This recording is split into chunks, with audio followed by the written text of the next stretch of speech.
Assalamualaikum sahabat-sahabat yang dirahmati Allah. Hari ini saya akan menceritakan tentang kisah seorang gadis yang dihina miskin oleh temannya di saat reuni sekolah. Ternyata seorang CEO kaya raya perusahaan terkenal. "Kamu masih miskin kayak dulu ya?" Itu kalimat pertama yang keluar dari mulut Dina saat melihat Aurel datang ke reuni sekolah. Dengan tatapan merendahkan dan tawa penuh ejekan, Dina menunjuk tas Aurel yang polos, baju sederhana, dan mobil tua yang terparkir jauh dari pintu utama.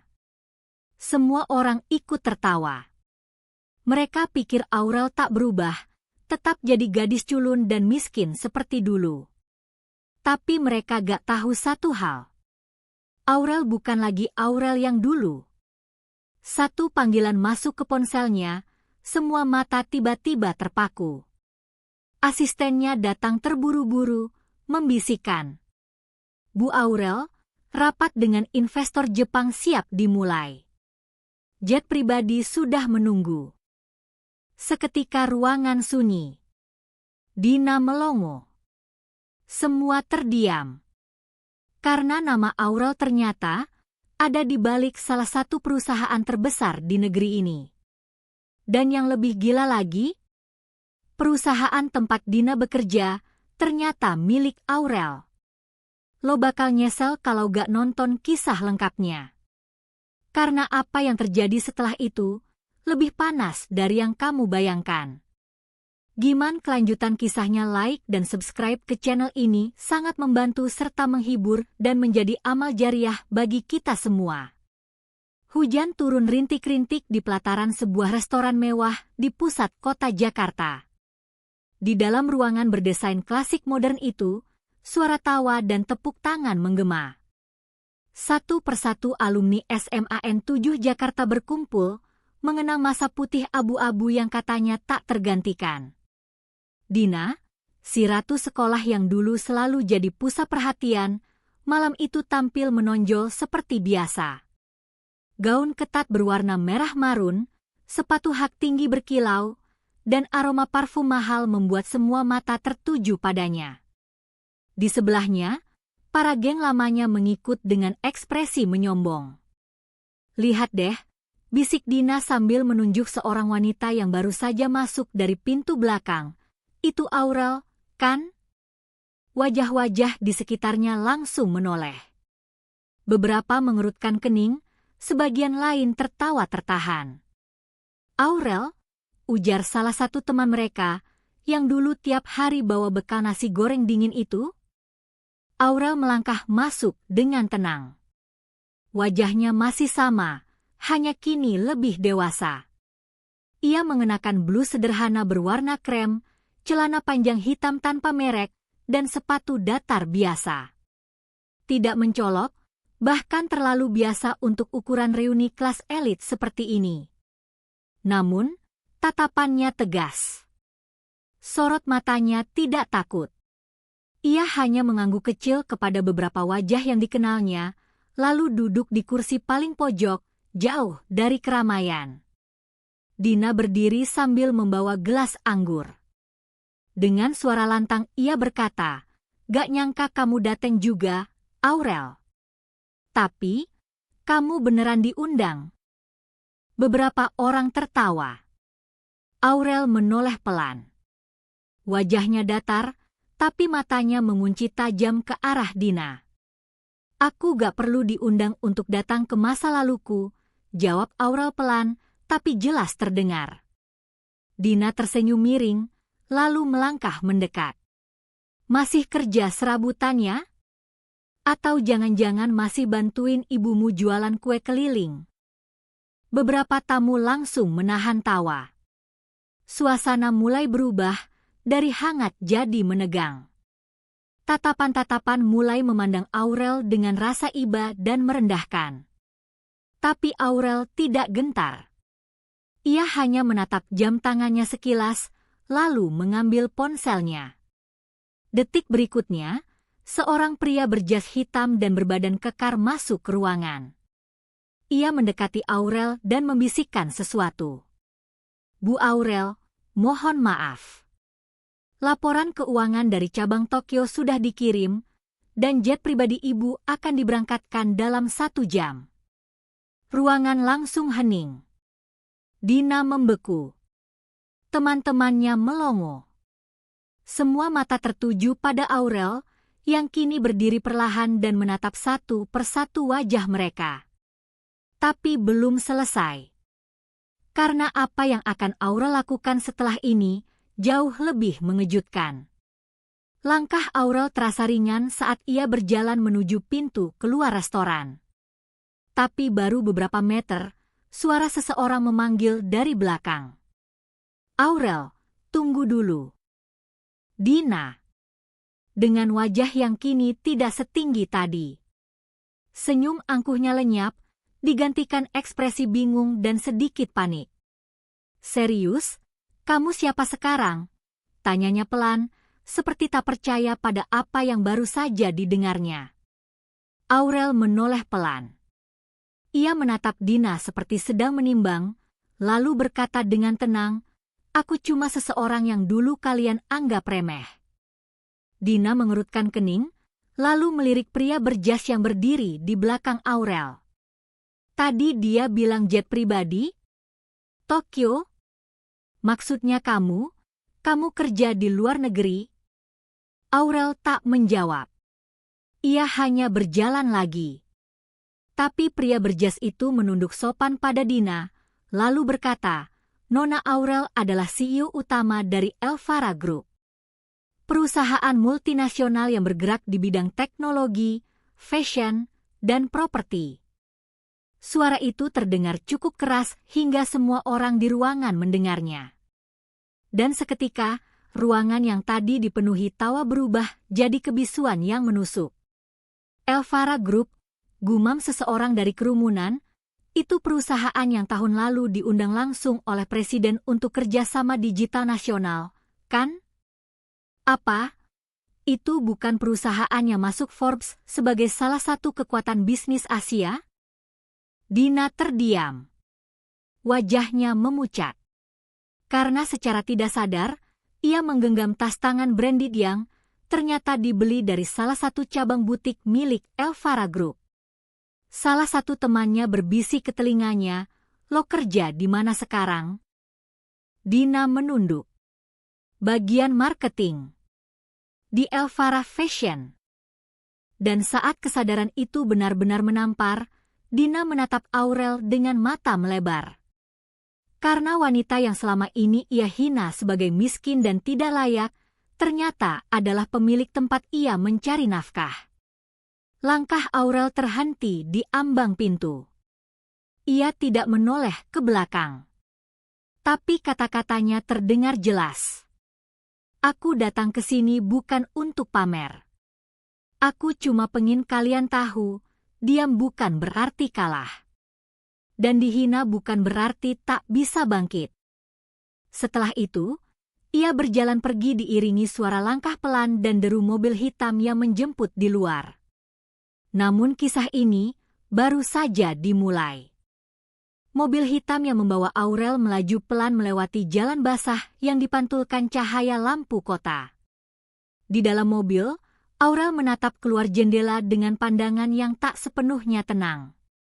Wajahnya tenang, tapi pikirannya penuh luka lama yang mulai menganga kembali. Sopirnya melirik lewat kaca tengah. "Ingin langsung ke bandara, Bu?" Aurel menggeleng. "Tidak. Bawa aku ke rumah lama dulu." Sopir itu mengangguk. Mobil pun berbelok menuju gang sempit di pinggiran kota Jakarta, tempat di mana semuanya dulu bermula. Rumah kecil bercat putih kusam itu masih berdiri, meski kini jauh lebih sepi. Di sanalah Aurel tumbuh bersama ibunya. Di sanalah dia belajar menahan lapar, menahan ejekan, menahan tangis yang tak pernah bisa ia keluarkan di depan siapapun. Dulu, Dina dan gengnya sering lewat depan rumah itu hanya untuk tertawa dan mencemooh. Menyebutnya si anak kue keliling. Si miskin yang tak tahu malu datang ke sekolah dengan sepatu sobek dan buku lusuh. Tapi mereka tak pernah tahu, setiap malam Aurel menangis diam-diam sambil memeluk ibunya yang sudah lelah menjajakan kue dari pagi sampai petang. Dan malam ini, semuanya terasa seperti mimpi yang terbalas perlahan. Ia turun dari mobil, menyentuh gerbang besi rumah yang sudah mulai berkarat. Lalu terdengar suara pintu terbuka dari dalam. Seorang wanita tua dengan tubuh ringkih dan senyum hangat berdiri di ambang pintu. Matanya langsung berkaca-kaca. "Aurel, kamu pulang?" Aurel menunduk. Suaranya bergetar. "Aku pulang, Bu." Mereka berpelukan lama di depan pintu. Tak ada kata. Hanya isak kecil yang tertahan. Dunia luar mungkin melihat Aurel sebagai wanita kuat dan sukses. Tapi di pelukan ibunya, dia tetap gadis kecil yang dulu dipaksa dewasa oleh kenyataan. Di dalam rumah, Aurel membuka koper kecil yang tadi ia bawa. Ia menyerahkan sebuah map pada ibunya. Sang ibu membukanya perlahan, dan matanya langsung membesar. "Ini? Apa ini?" "Rumah ini atas namamu sekarang. Termasuk 2 rumah di sebelahnya. Aku beli dari hasil kerja kerasku sendiri." Sang ibu menutup mulut, tak kuasa menahan air mata. Namun sebelum mereka sempat melanjutkan percakapan, sebuah mobil berhenti di depan rumah. Seorang pria berpakaian kantor keluar dengan langkah tergesa. Wajahnya penuh kekagetan. Ternyata, bukan hanya Dina yang mulai menyadari siapa Aurel sebenarnya. Dan tamu malam ini akan membuka sisi masa lalu yang bahkan Aurel sendiri sudah lama menguncinya rapat-rapat. Pria itu berdiri terpaku di depan pagar, seolah ragu apakah harus melangkah lebih dekat atau pergi begitu saja. Tapi tatapannya tak bisa bohong, ia mengenali rumah itu. Dan lebih dari segalanya, ia mengenali sosok Aurel yang kini berdiri di teras, menatapnya dengan sorot yang sama seperti 10 tahun lalu. "Aurel." Suaranya parau.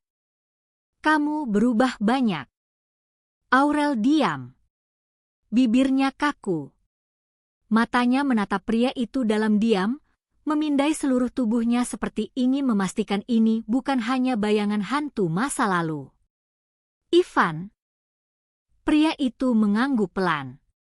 Ivan, mantan ketua OSIS, murid terpopuler yang dulu diam-diam Aurel kagumi dari kejauhan. Sosok yang tak pernah benar-benar membelanya saat dia dihina di sekolah, tapi juga tak pernah ikut menertawakannya. Hanya menonton dari jauh, dengan ekspresi netral yang penuh kepengecutan. "Aku dengar kamu datang ke reuni," kata Ivan, langkahnya mulai maju perlahan. "Aku harus ketemu kamu langsung." Aurel menyilangkan tangan di depan dada. "Buat apa?" Ivan menunduk sejenak, lalu menatap langsung ke matanya. "Buat minta maaf." Sunyi. Hanya suara hujan tipis yang kembali mengguyur atap seng tua rumah itu. Aurel tidak menjawab. Tapi matanya memancarkan luka yang belum sembuh. "Aku pengecut," lanjut Ivan. "Aku lihat kamu dibuli, dijatuhkan, dikatain miskin, diremehkan. Tapi aku diam. Karena aku takut kehilangan status, takut diejek juga kalau membelamu. Aku takut jadi lemah." Aurel menghela napas. "Kamu bukan satu-satunya. Tapi aku yang paling menyesalinya." Suara Ivan makin lirih. "Aku selalu berharap bisa bertemu kamu lagi.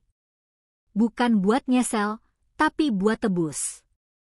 Walau aku tahu, mungkin aku gak layak." Hening lagi.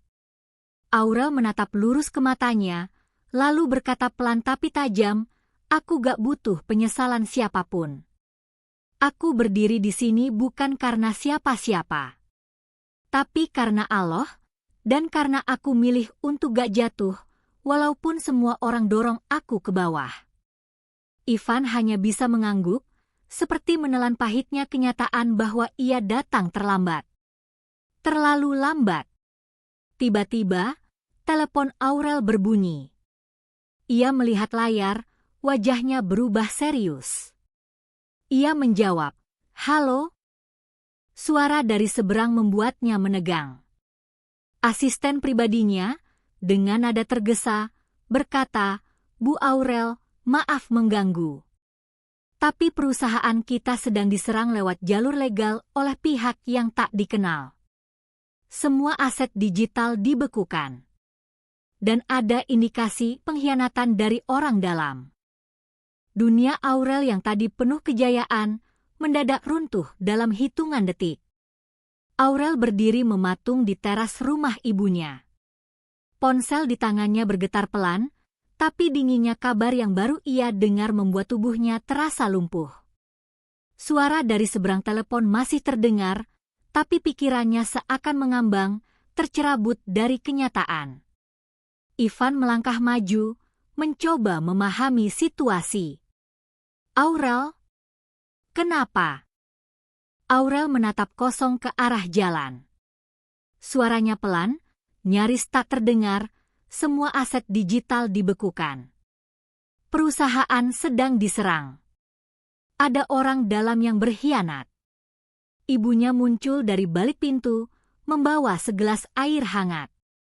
Tapi saat melihat wajah putrinya, ia tahu ada badai besar yang sedang bergulung dalam dada anaknya. Wajah Aurel yang sejak tadi tegar, kini perlahan pecah. Bibirnya bergetar, namun matanya tetap menyala. "Aku harus ke kantor," ucapnya tiba-tiba. Ivan mengangguk. "Aku ikut." Aurel menatapnya ragu, namun akhirnya mengiyakan. Mereka masuk ke mobil bersama. Sepanjang perjalanan menuju kantor pusat Elvara Group, Aurel menatap layar ponselnya, menerima notifikasi demi notifikasi. Server down. Email diretas. Dokumen-dokumen rahasia bocor keluar. Ini bukan serangan biasa. Ini pembantaian terencana. Sampai akhirnya, mereka tiba di gedung tinggi berlapis kaca yang menjulang gagah di jantung kota. Tapi pagi itu, di depan lobi utama, sudah berkumpul wartawan dan kamera-kamera media. Lampu blitz menyambar wajah Aurel begitu ia keluar dari mobil. "Bu Aurel, apa benar perusahaan Anda akan bangkrut?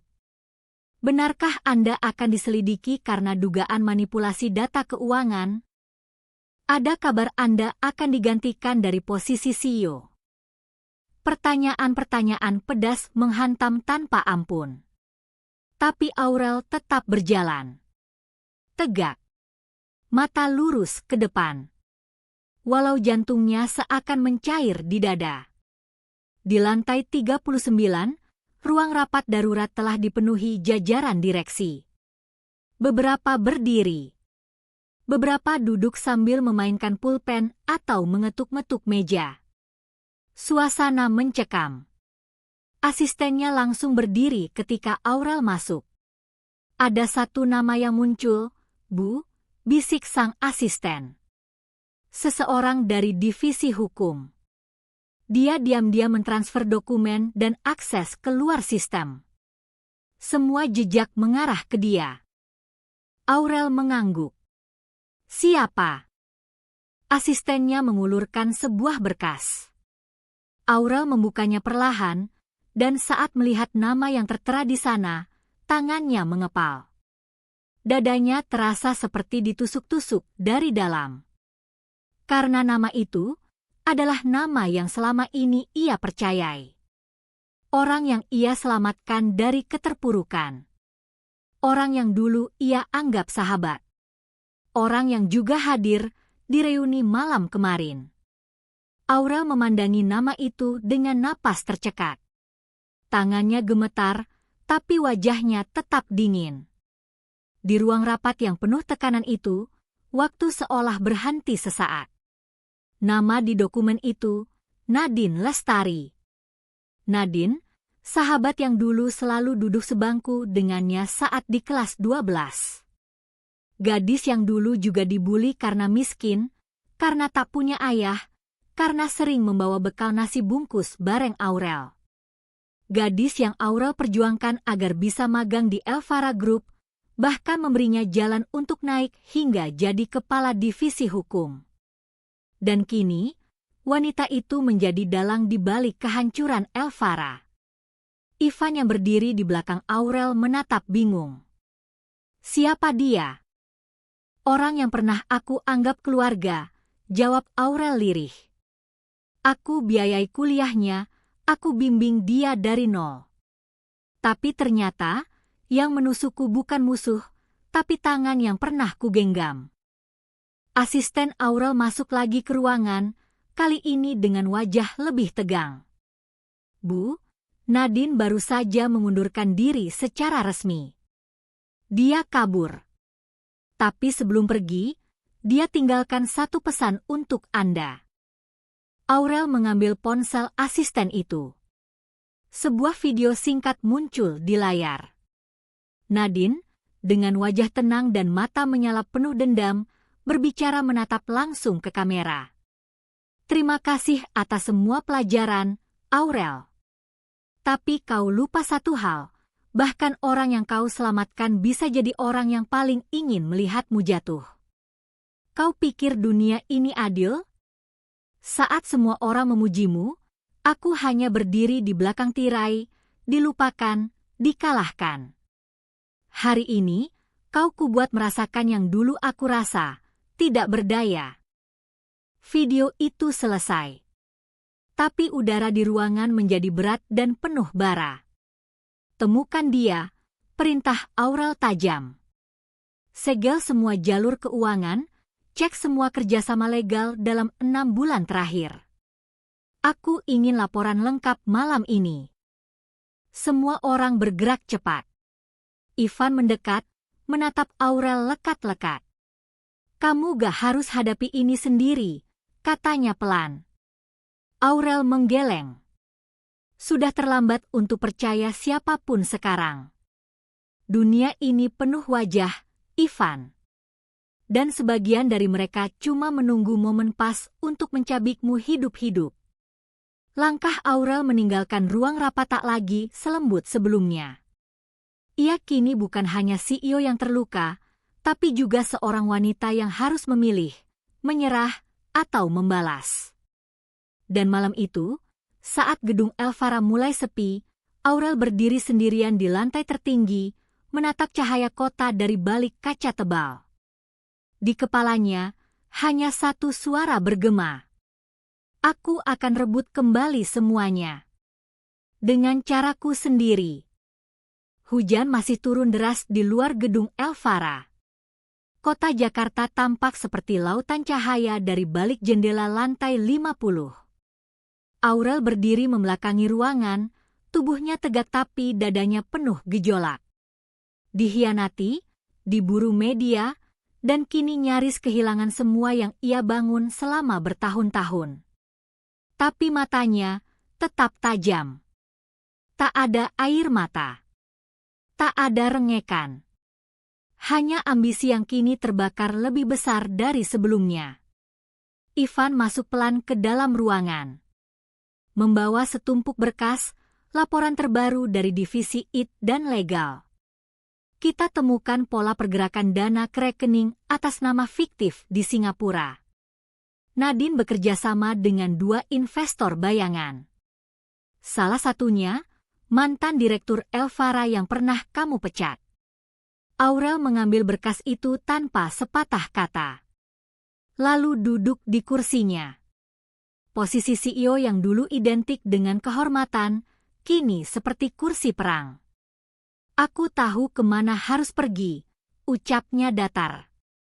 Ivan menoleh. Kamu mau ngapain? Aurel berdiri perlahan, mengenakan coat hitam dan mengikat rambutnya ke belakang. Kita ke Singapura. Aku akan hadapi mereka langsung. Dan kali ini, aku gak akan main aman. Ivan ingin protes, Tapi ia tahu, Aurel bukan gadis yang bisa ditahan saat telah mengambil keputusan. Beberapa jam kemudian, jet pribadi Elvara tinggal landas di Bandara Halim. Di dalamnya, hanya ada Aurel, Ivan, dan satu koper berisi dokumen hukum serta bukti kuat tentang penggelapan dana besar-besaran yang menyeret nama Nadine. Selama penerbangan, Aurel tak tidur. Ia membaca satu persatu laporan, menghafal nama-nama, angka, dan kode rekening. Ivan memperhatikannya dari kursi seberang. Aurel, kamu yakin gak salah langkah? Aurel menatapnya. Ivan, kalau aku biarkan ini terjadi, mereka bukan cuma akan ambil perusahaanku. Mereka akan hancurkan semua orang kecil yang ada di bawah aku.